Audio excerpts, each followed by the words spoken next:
PTSD has stopped becoming merely a mental health disorder and in many ways sort of an organizing principle for how we look at narrative and therefore how we look at culture itself.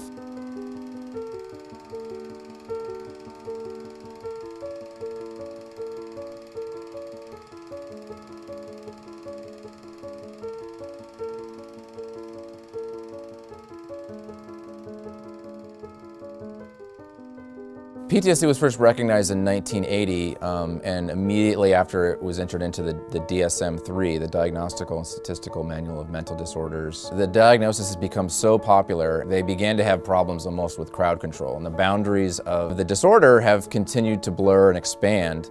And you can see this most clearly in the cinema and films of the 1990s. As the diagnosis had sort of seeped into every corner of the culture, you began to see it used not only as a narrative idea, but actually a narrative strategy itself. So films like Memento, Pulp Fiction, Groundhog Day, there is this disorganized time signature, this repetition compulsion, the Freudian repetition compulsion that you can see in the plots of these films.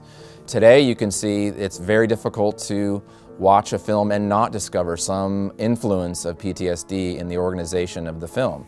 A number of film critics have written articles about whether or not Batman has PTSD.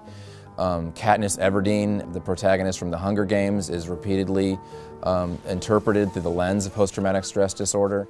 Sherlock, the new BBC television series, begins with a combat montage from Afghanistan and introducing the character of John Watson, the physician, the compadre to Sherlock Holmes, as suffering from PTSD. So it has jumped the transom from simply being a mental health concept to actually being a narrative principle and a principle of how to write a character.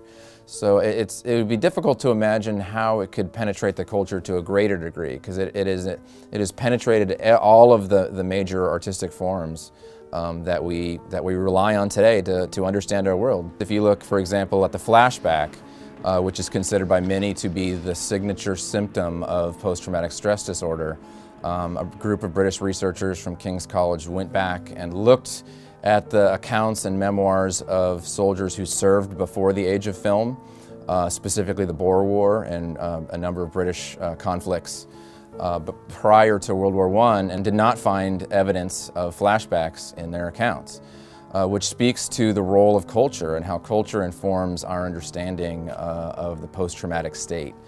And specifically how film has influenced the way we think of ourselves and how we conceive of our experience of consciousness.